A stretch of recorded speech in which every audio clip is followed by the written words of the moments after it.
Que la paix et la grâce de notre Seigneur Jésus-Christ soient avec vous. Soyez les bienvenus à l'émission La Bonne Sémence. Notre enseignement de cet après-midi a pour thème la mission d'un leader de l'Église de Jésus-Christ sur la terre. La mission d'un leader de l'Église de Jésus sur la terre. C'est le thème de notre enseignement cet après-midi. Alors, nous disons de la terre à la Jérusalem céleste. C'est la mission. La mission que le Seigneur a confiée à ses serviteurs, c'est d'amener les hommes. C'est d'amener les hommes à être chrétiens. On ne peut pas être chrétien si on n'est pas converti. On ne peut pas être converti si on n'a pas reçu le salut comme Jaché. Ce sont ces personnes qui doivent aller dans la Jérusalem céleste. Ce sont ces personnes qui doivent rentrer dans l'arche, qui doit les conduire dans la Jérusalem céleste. Et comme je l'ai toujours dit, qu'on n'est pas né chrétien, mais on le devient. On le devient par le canal des enseignements et bien d'autres. Alors, Dieu avait confié à Moïse une mission très précise. Quelle était la mission que Dieu confiait à Moïse?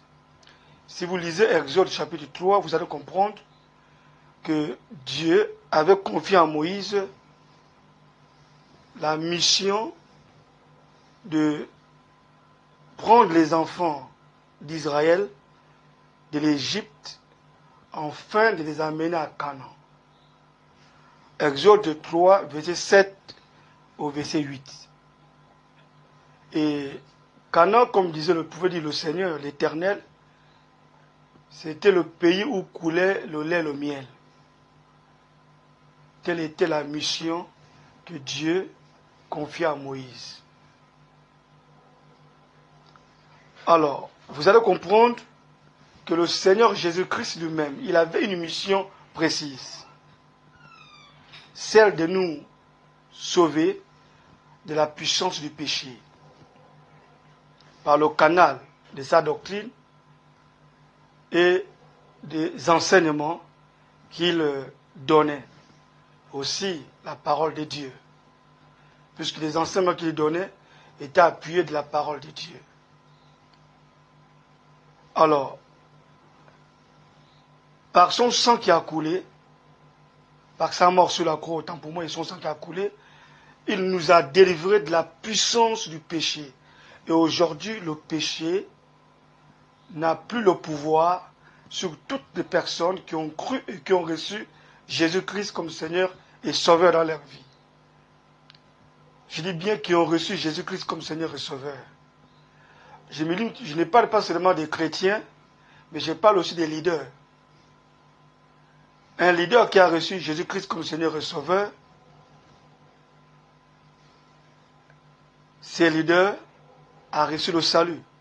Parce que quiconque lui reçoit Jésus-Christ comme Seigneur et Sauveur, la présence de Jésus dans sa vie fait de cet homme un homme spécial, une personne ayant reçu le salut. Donc, à cette époque, pour arriver à Canaan, il fallait suivre les consignes et les orientations du conducteur qui était Moïse. De la personne que Dieu avait mandatée ou avait confié la mission.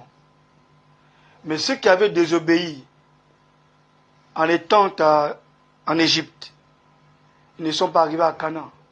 Ceux qui avaient désobéi en étant dans le désert ne sont pas arrivés à Canaan.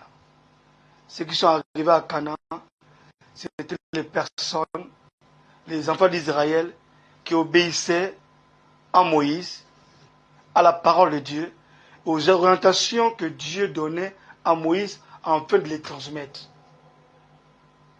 Tous, quand ils voyaient Moïse, ils voyaient Dieu en Moïse. En quelque sorte, Dieu était avec Moïse, Dieu était dans Moïse. nous pouvons dire que Moïse portait Dieu en lui. Et Moïse était un Dieu, puisque l'Éternel l'avait bien dit pendant qu'il parlait avec Moïse, il dit à Moïse, je ferai de toi un Dieu pour Pharaon. Donc Moïse était Dieu. Moïse était l'incarnation de Dieu. Et tout ce qu'il voyait Dieu. Et Dieu accompagnait Moïse par des oracles, par des miracles. Les fils des enfants d'Israël ont vécu, où ont passé des moments extraordinaires avec Moïse. Ils ont vu la puissance de Dieu se manifester. Ils ont vu la puissante main de Dieu se manifester. Alors ils ont cru et ils ont accepté de marcher avec Moïse jusqu'à Canaan. Mais Jésus-Christ, quand il vient aussi avec une mission précise, comme je venais à peine de le dire. Sa mission était de nous réconcilier avec Dieu, de nous sauver du pouvoir du péché. Du pouvoir du péché. Et je disais que tous ceux qui avaient cru en Jésus avaient reçu le salut.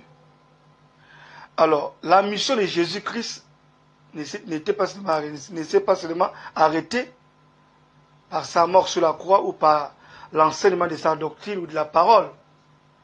Mais il a légué cette mission à ses serviteurs, après les avoir formés comme disciples.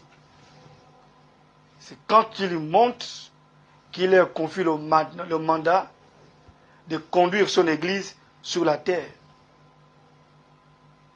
De conduire son Église sur la terre. Et c'est à travers ce mandat qu'il leur confie la mission. C'est ce qui nous amène à parler de la mission d'un leader de l'Église de Jésus-Christ sur la terre.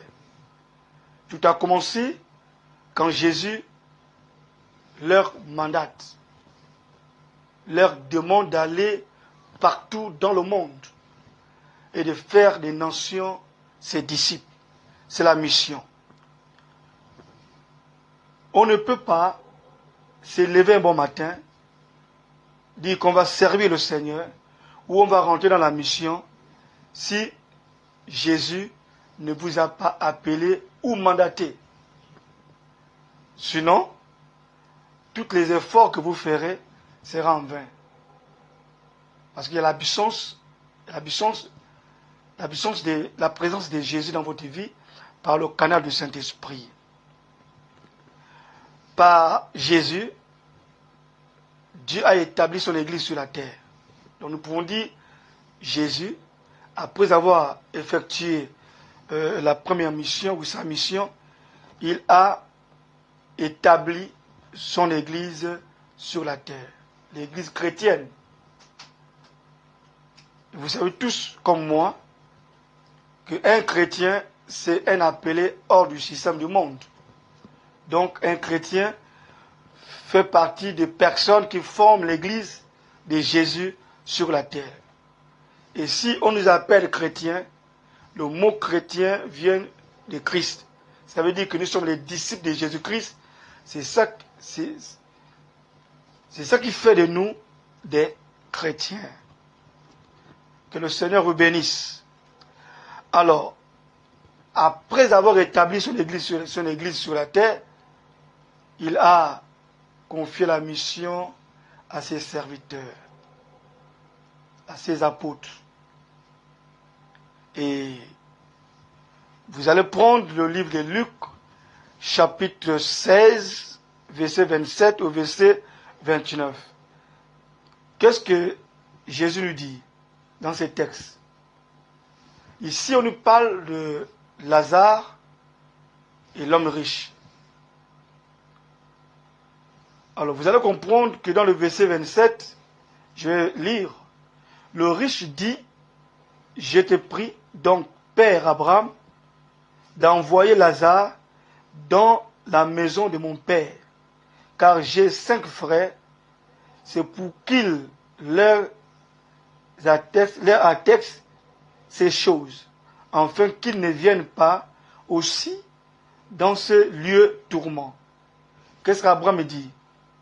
Abraham répondit, ils ont Moïse et les prophètes qui les écoutent. Ils ont Moïse et les prophètes qui les écoutent. Ils ont les serviteurs de Dieu, ils ont les prédicateurs, ils ont les pasteurs, ils ont les évangélistes, ils ont les diacres, ils ont les apôtres et bien d'autres qui les écoutent. En quelque sorte, il voulait nous faire comprendre qu'ils écoutent les serviteurs de Dieu que Jésus a établis sur la terre et que Jésus a confié une mission très spéciale, celle d'amener les hommes de la terre à la Jérusalem céleste. Donc voici la mission des serviteurs de Dieu. Chaque serviteur de Dieu doit prendre au sérieux la mission que le Seigneur l'a confiée. Cette mission n'est pas dans le luxe. Cette mission n'est pas dans la richesse. Cette mission ne nous amène pas à recevoir un gain sordide, comme l'apôtre Pierre pouvait le dire. Cette mission, ce n'est pas pour notre gloire ou pour la gloire des serviteurs de Dieu, mais cette mission est pour la gloire de Jésus-Christ. Premièrement. Deuxièmement, cette mission ne nous amène pas à appauvrir l'Église ou à appauvrir les chrétiens. Cette mission amène aux serviteurs de Jésus-Christ à paître le troupeau, à amener le peuple de Dieu dans la Jérusalem céleste. Amener les chrétiens dans la Jérusalem céleste. Amener les non-convertis à être convertis. Amener les païens à accepter Jésus-Christ comme Seigneur et Sauveur pour qu'ils rentrent dans la Jérusalem céleste après leur mort. C'est ce que Lazare a vécu avec l'homme riche. La Bible déclare clairement que le pauvre se trouvait dans le lieu saint d'Abraham. C'est clair. Et vous allez comprendre que le riche se trouvait dans un lieu de tourment. Des tourments. Alors, la Bible est claire. Donc voici en quelque sorte la mission qui a été confiée aux serviteurs de Jésus par le Maître. Alors, petit 1, nous allons parler de la mission. La deuxième mission, c'est de faire des nations ses disciples. Donc dans le livre de Marc, chapitre 16, verset 15 au verset 16. Allez-y, annoncez la bonne nouvelle. Ceux qui croiront seront baptisés et sauvés. Ceux qui ne croiront pas ne seront pas sauvés. Ils seront condamnés. Donc ici, il faut croire afin d'être sauvé. Donc la priorité des serviteurs de Dieu, c'est d'amener les hommes à croire en Jésus-Christ comme Seigneur et Sauveur. C'est la priorité. La deuxième priorité, c'est de baptiser les hommes après qu'ils aient cru. Et en ce moment, ils seront sauvés et ils auront l'accès dans le royaume. Si on n'est pas sauvé, on ne peut pas rentrer dans la Jérusalem céleste. Deuxièmement, la responsabilité. Alors, les serviteurs de Dieu ont une grande responsabilité dans ce monde. Dans la responsabilité, nous allons parler de paître ou de nourrir le peuple de Dieu. L'apôtre Pierre, dans sa lettre de 1 Pierre chapitre 5, verset 2, il dit « Paissez le troupeau de Dieu qui est sur votre garde ». C'est-à-dire, le serviteur de Dieu doit donner la nourriture spirituelle aux brebis de Dieu, au peuple de Dieu. C'est-à-dire, c'est une nourriture spirituelle n'est rien d'autre que la parole de Dieu, n'est rien d'autre que les enseignements bibliques.